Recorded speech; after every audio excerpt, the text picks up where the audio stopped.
يا ربي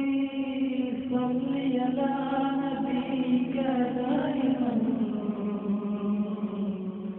في هذه الدنيا وبعد صل على نبيك دائما في هذه الدنيا وبعد آئیے ناظرین، اب غامدی صاحب کے ایک اور بے بنیاد الزام کی حقیقت دیکھتے ہیں۔ غامدی صاحب کا یہ الزام اس بارے میں ہے کہ نعوذ باللہ مرزا صاحب علیہ السلام نے مسیح موعود ہونے کا دعویٰ حکیم نور الدین صاحب رضی اللہ تعالی عنہ کے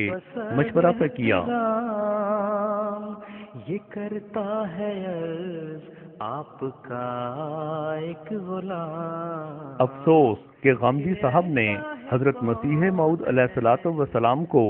براہ راست پڑھنے کے بجائے اس بارے میں اپنے علم اور تحقیق کا تمام تر انحصار الیاس برنی اور ابو الحسن ندوی کی جھوٹ اور فریب پر مبنی احمدیہ مخالف کتب پر کیا۔ آپ دیکھیے کہ اس میں الیاس برنی کی کتاب سب سے اعلیٰ کتاب ہے مرزا صاحب کے پورے اس میں قادیانی مذہب پوری پڑھ جائیے۔ اچھا، پھر اس کے بعد ہمارے اپنے زمانے میں مولانا ابو الحسن علی ندوی جیسے جلیل القدر عالم نے قادیانیت کے نام سے کتاب لکھی ہے، اس میں بھی آپ پوری کی پوری پڑھ جائیے۔ نتیجتاً پہلے تو غامدی صاحب حضرت مسیح موعود علیہ الصلوۃ والسلام پر وحدت الوجود سے متعلق جھوٹی تہمت لگانے کے مرتکب ہوئے، اور اس کے بعد موصوف نہ صرف مزید جھوٹ کے مرتکب ہوئے بلکہ اس بار تو انہوں نے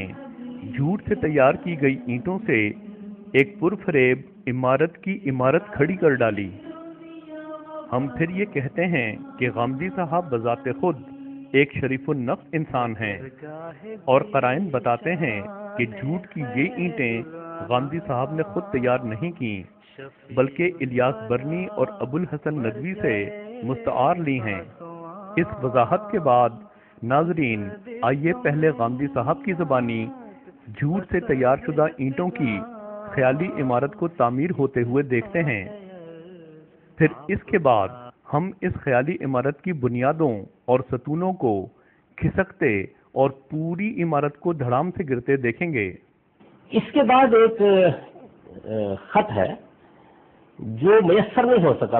حکیم نور الدین صاحب کا، جس کا جواب مرزا صاحب کے مکاتیب میں موجود ہے، اور یہ جواب ہے 24 جنوری 1891 کا۔ یہ جواب جو ہے یہ چھپا ہوا موجود ہے۔ اس میں خط کے جواب سے یہ معلوم ہوتا ہے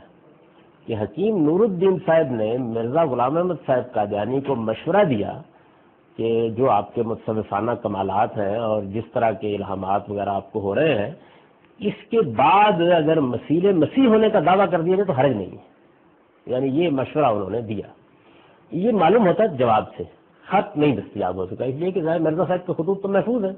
لیکن خود ان کا خط معلوم نہیں ہوتا۔ ایک مرزا صاحب کا جو خط ہے، اس خط میں وہ لکھتے ہیں جو کچھ عام مخدوم نے تحریر فرمایا ہے، یہ 24 جنوری 1891 کا خط ہوگا۔ جو کچھ عام مخدوم نے تحریر فرمایا ہے کہ اگر دمشقی حدیث کے مصداق کو علیحدہ چھوڑ کر،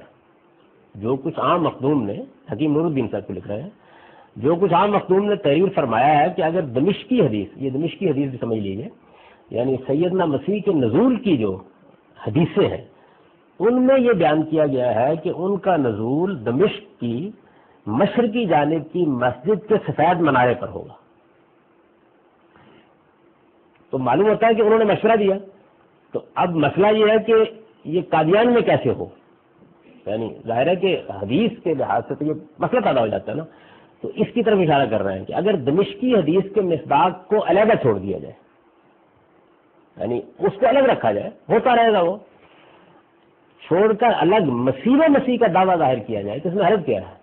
یہ میرے سب کا خط ہے۔ یعنی اگر دعویٰ مسیح کا کر دیا جائے، اگر تو وہ کیا گیا تو اس میں جو مسائل ہیں ظاہر زیر بحث آئے ہوں گے نا باہمی خطوں کتابت میں، ان کو کہتے ہیں اگر الگ کر کے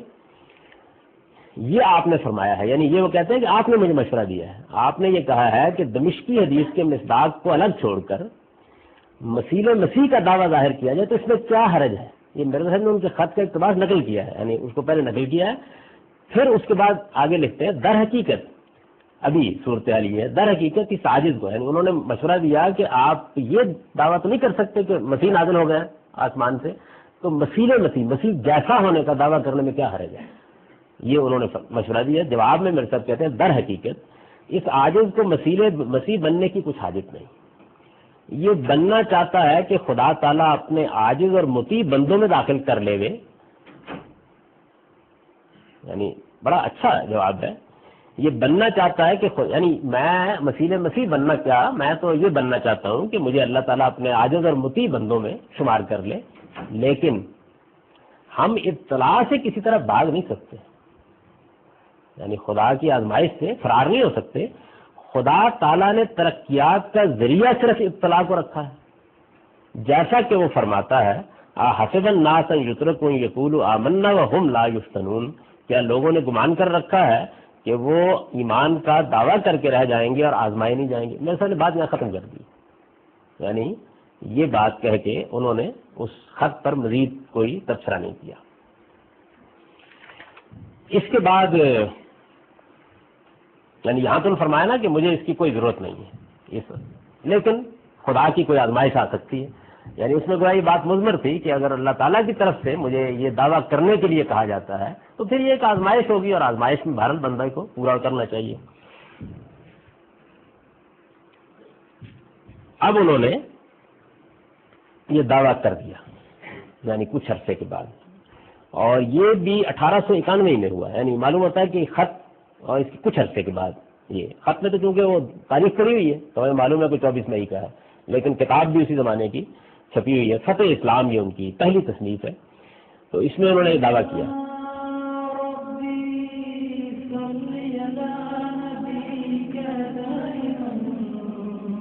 غامدی صاحب کی یہ کہانی یا عمارت جس ستون پر قائم ہے وہ یہ ہے کہ حکیم نور الدین صاحب نے حضرت مرزا صاحب کو مسیح ہونے کا دعویٰ کرنے کا مشورہ دیا۔ اس میں خط کے جواب سے یہ معلوم ہوتا ہے کہ حکیم نور الدین صاحب نے مرزا غلام احمد صاحب قادیانی کو مشورہ دیا کہ جو آپ کے متصوفانہ کمالات ہیں اور جس طرح کے الہامات وغیرہ آپ کو ہو رہے ہیں،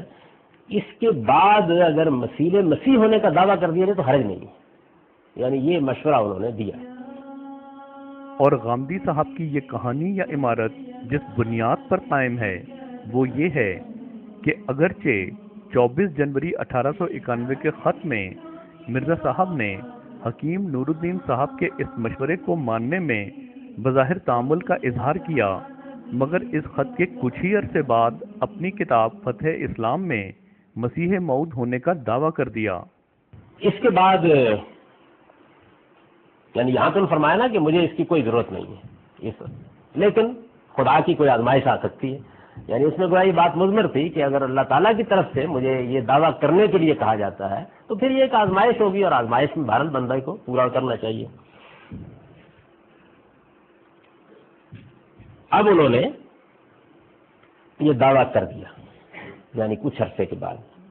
اور یہ بھی 1891 میں ہوا، یعنی معلوم ہوتا ہے کہ خط اور اس کے کچھ عرصے کے بعد، یہ خط میں تو چونکہ وہ تاریخ پڑی ہوئی ہے تو ہمیں معلوم ہے کہ 24 مئی کا ہے، لیکن کتاب بھی اسی زمانے کی چھپی ہوئی ہے، فتح اسلام یہ ان کی پہلی تصنیف ہے، تو اس میں انہوں نے یہ دعویٰ کیا۔ ناظرین یہ جان کر حیران ہوں گے کہ فتح اسلام تو 24 جنوری 1891 کے مذکورہ خط سے کئی ماہ قبل تالیف کی گئی کتاب ہے، نہ کہ اس خط کے بعد کی، یعنی معلوم ہوتا ہے کہ خط اور اس کے کچھ عرصے کے بعد۔ کاش غامدی صاحب الیاس برنی اور ابو الحسن ندوی جیسے بقول ان کے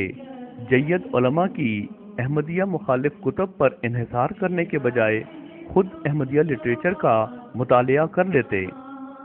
اگر وہ فتح اسلام کے ٹائٹل پیج ہی کو دیکھ لیتے تو انہیں پتہ چل جاتا کہ یہ کتاب تالیف، کتابت اور پرنٹنگ کے تمام مرحلوں سے گزر کر 24 جنوری 1891 کے مذکورہ خط سے کم 2 ہفتے قبل ہی شائع ہو چکی تھی۔ غامدی صاحب، کاش آپ نے ان الزام تراشیوں سے پہلے مکتوب احمدیہ کا ایک ورق ہی الٹا کر دیکھ لیا ہوتا، تو آپ کو علم ہو جاتا کہ مورخہ 20 دسمبر 1890 کی تاریخ میں 1891 نہیں بلکہ 20 دسمبر 1890 کی تاریخ میں فتح اسلام تالیف کے تمام مراحل سے گزر کر پرنٹنگ پریس میں بھی پہنچ چکی تھی۔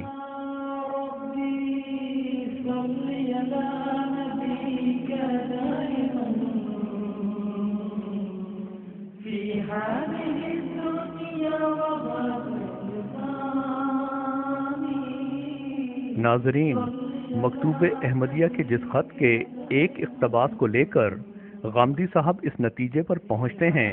کہ گویا اس خط کے کچھ ہی عرصے بعد مرزا صاحب نے فتح اسلام نامی کتاب کے ذریعے مسیح موعود ہونے کا دعویٰ کر دیا۔ اس خط کا نمبر 61 ہے، جو کہ مکتوب احمدیہ کی جلد پنجم نمبر 2 کے صفحہ 84 اور 85 پر موجود ہے۔ غامدی صاحب جھوٹے ملاؤں کے ادھورے حوالہ جات پر انحصار کرنے کے بجائے اگر اس کتاب کا محض ایک ورق ہی الٹ کر دیکھ لیتے تو انہیں وہاں صفحہ نمبر 82 اور 83 پر مرزا صاحب علیہ السلام کا مکتوب نمبر 60 بھی نظر آ جاتا، جو آپ علیہ السلام نے حکیم نور الدین صاحب رضی اللہ تعالی عنہ کو 20 دسمبر 1890 کو لکھا، یعنی مکتوب نمبر 61 سے کوئی سوا ماہ قبل۔ مکتوب نمبر 60 اس بات کا ثبوت ہے کہ فتح اسلام تالیف اور کتابت وغیرہ کے تمام مراحل سے گزر کر 20 دسمبر 1890 سے قبل ہی پریس میں بھی پہنچ چکی تھی۔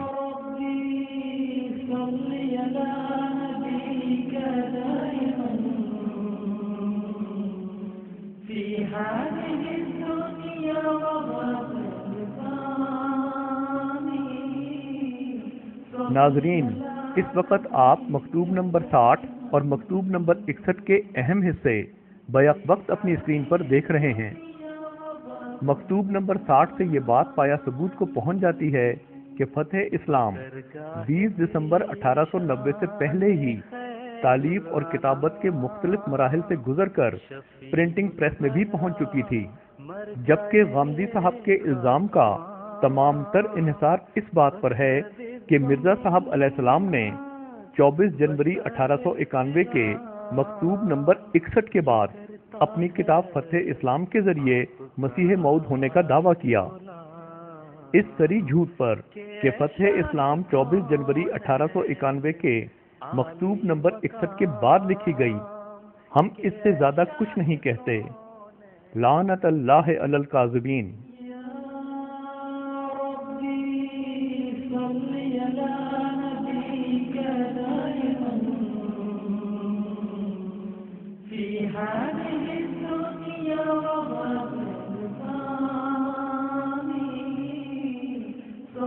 اگرچہ بنیاد تباہ ہونے سے پوری عمارت بمائے ستونوں کے زمیں بوس ہو جاتی ہے، مگر آئیے ہم پھر بھی غامدی صاحب کی اس کہانی یا عمارت کے زمیں بوس ستون کا جائزہ لیتے ہیں۔ اس میں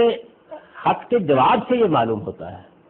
کہ حکیم نور الدین صاحب نے مرزا غلام احمد صاحب قادیانی کو مشورہ دیا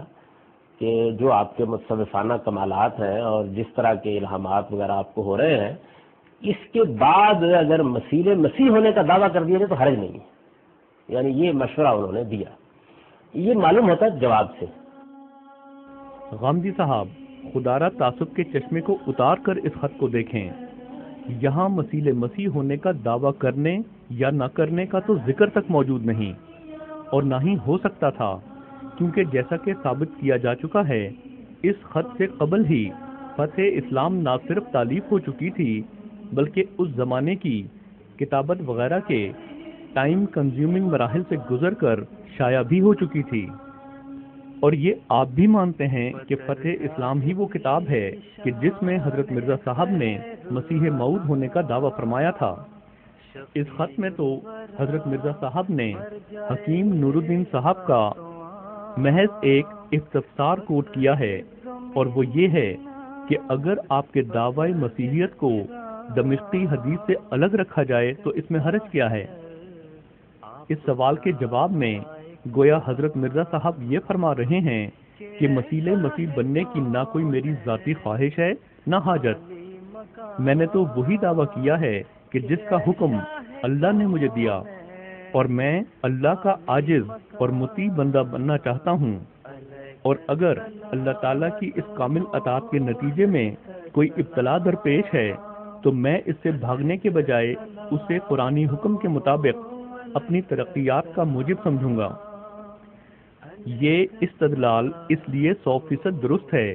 کہ آپ علیہ السلام اس خط سے پہلے ہی اپنی کتاب فتح اسلام کے ابتدا ہی میں یہ لکھ چکے تھے کہ مسیح جو آنے والا تھا یہی ہے، چاہو تو قبول کرو۔ فتح اسلام صفحہ 10۔ افسوس کہ غامدی صاحب نے احمدی مخالف جھوٹے مولویوں کی کتب کو بنیاد بنا کر ایک ایسی عمارت کھڑی کرنے کی کوشش کی جو حقائق ظاہر ہونے پر نہ صرف خود زمینبوس ہو گئی بلکہ بہت سی نظروں سے غامدی صاحب کو گرانے کا موجب بھی بن گئی۔ غامدی صاحب، ہم اب بھی آپ پر یہ حسن ظن تو رکھتے ہیں کہ آپ اپنی غلطیوں کا نہ صرف اعلانیہ اعتراف کریں گے بلکہ اس پر معذرت کر کے اپنے ایک عظیم انسان ہونے کا ثبوت بھی دیں گے۔ کم از کم اب تو آپ کو یہ احساس ہونا شروع ہو گیا ہوگا کہ الیاس برنی اور ابو الحسن ندوی صاحب کے حوالے کس قدر مستند ہیں۔ غامدی صاحب، مناسب معلوم ہوتا ہے کہ ہم اس جگہ یہ بھی بتاتے چلیں کہ ہم پیدائشی احمدی مسلمان نہیں ہیں بلکہ ہم سنی گھرانے میں پیدا ہوئے تھے۔ حق کی تلاش میں جب ہم سرگرداں ہوئے تو ایک موقع پر جماعت احمدیہ سے بھی متعارف ہوئے۔ یہ ہمارے جید علماء کی احمدیہ مخالف کتب ہی تھیں کہ جو ہمیں احمدیت کے قریب کرتی چلی گئیں، کیونکہ جیسے جیسے ہم نے ان کی احمدیہ مخالف کتب کا جماعت احمدیہ کی اصل کتب کے ساتھ بلا تعصب موازنہ شروع کیا تو یہ جان کر بہت دکھی ہوئے کہ ہمارے علماء کا جماعت احمدیہ کے خلاف کوئی ایک الزام بھی جھوٹ یا فریب سے خالی نہیں۔ غامدی صاحب، اختلاف اپنی جگہ، ہم سب کو یہ حق ہے کہ ہم اپنی خداداد عقل و فہم اور صلاحیتوں کو بروئے کار لاتے ہوئے جس مسلک کو کمال اخلاق کے ساتھ صحیح سمجھیں اس پر قائم رہیں اور اس کی تبلیغ کریں، مگر محض کسی دوسرے فریق کو نیچا دکھانے کے لیے ہمیں جھوٹ جیسی نجاست پر منہ نہیں مارنا چاہیے۔